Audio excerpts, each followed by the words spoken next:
بعض الناس يعانون من ارتفاع ضغط الدم لديهم لسنوات طويلة دون أن يشعروا بأي عرض. لقد قيل لنا منذ الصغر أن ضغط الدم المرتفع وغير المراقب يزيد من احتمالية الإصابة بمشاكل صحية خطيرة كالنوبة القلبية والسكتة الدماغية، لكن هل هذا صحيح فعلا؟ تعالوا معنا لنكشف لكم معلومات مهمة صادمة لم نسمع بها من قبل عن مشكلة ارتفاع ضغط الدم، وذلك لطبيب قلب أمريكي شهير كشف مفاجأة مدوية. لمعرفة كافة التفاصيل تابعنا بعد هذا الفاصل. The first thing to say is there is nothing that generates more anxiety than high blood pressure numbers. Okay, as part of my work, when I do a clinic, patients come, they have their blood pressure measured by the nurses, and the first thing that everyone worries about is, oh my God, what was my blood pressure? What was my blood pressure? And what I wanted to try and do is try and make things slightly clearer, because I don't think the numbers are that important.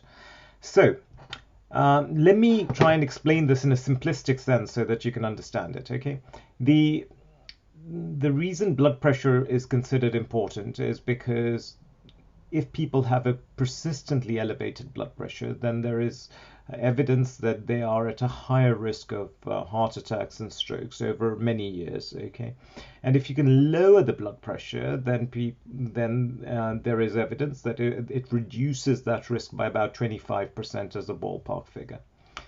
However, it is not as straightforward as just lowering the number. So in blood pressure, we realize that it's far more important as to who you are and what your other risks are, which decide your risk of stroke. So let me give you an example. There was a very interesting study, or an interesting paper by Erica Wallace in Heart Journal 2002, which was called Cardiovascular and Coronary Risk Estimation in Hypertension Management. And what they found, what they demonstrate is this. They said that actually, let me just bring this up. Yeah, they took two patients, they demonstrated two patient groups. Okay, both patients had a blood pressure of 150/96.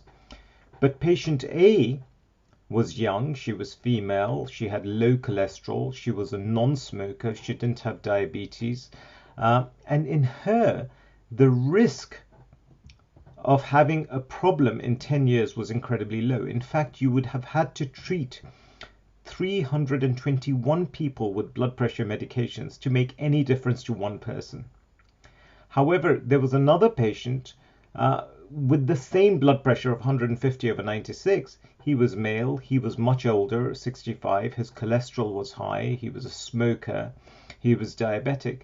In him, the risk of something bad happening to him over 10 years was much higher. And therefore you only needed to treat 16 people to make a difference to one life. So what this goes to show is it's not the blood pressure that is important. It's all the other things. It's the age. It's whether you have diabetes. It's whether you smoke. It's whether you're sedentary. If you are someone who is generally fit and well, who doesn't smoke, who doesn't have any risk factors, who lives a healthy lifestyle, who minimizes his stress, who sleeps well, your risks from having a high blood pressure are incredibly low.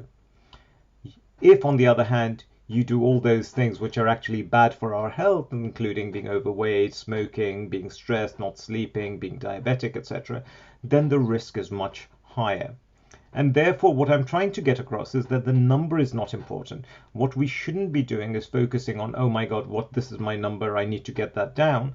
What we should be concentrating on is the general state of our health and thinking, okay, well, if I'm sedentary, then I need to get more exercise. If I'm stressed, I need to minimize my stress. If I smoke, I need to cut that down.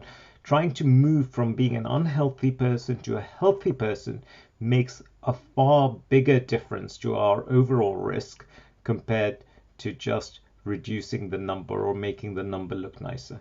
نستنتج مما سبق أن قرار اللجوء إلى الأدوية الخافضة لضغط الدم المرتفع يتوقف على مدى خطر الإصابة بالأزمة القلبية والسكتة الدماغية، وإن عوامل الخطر ليست لدى الجميع بنفس النسبة، فهي ترتبط بعوامل أخرى كثيرة مثل العمر والجنس والأمراض المزمنة كالسكري من النوع الثاني مثلا. وفي حالة ارتفاع ضغط الدم لدى الأصحاء جسميا يمكن عدم اللجوء إلى الأدوية فورا كما يفعل بعض الأطباء للأسف، وإنما يتم مواجهة الارتفاع بوسائل أخرى عديدة مثل المواظبة على ممارسة الأنشطة الحركية والإقلال من الملح وإنقاص الوزن. كتاب المكملات الغذائية ليست كلها تعمل هو من أهم الكتب العربية التي تم تأليفها عن المكملات الغذائية في العصر الحديث، حيث تم إطلاق هذا الكتاب في عام 2018. يتحدث هذا الكتاب عن آخر ما توصل له العلم الحديث من تقدم في صناعة وإنتاج المكملات الغذائية حول العالم. يعتني هذا الكتاب فقط بالمكملات الغذائية التي تباع على شكل علب جاهزة للاستخدام، ولا يتطرق لخلطات أو أعشاب تخلط عند العطار.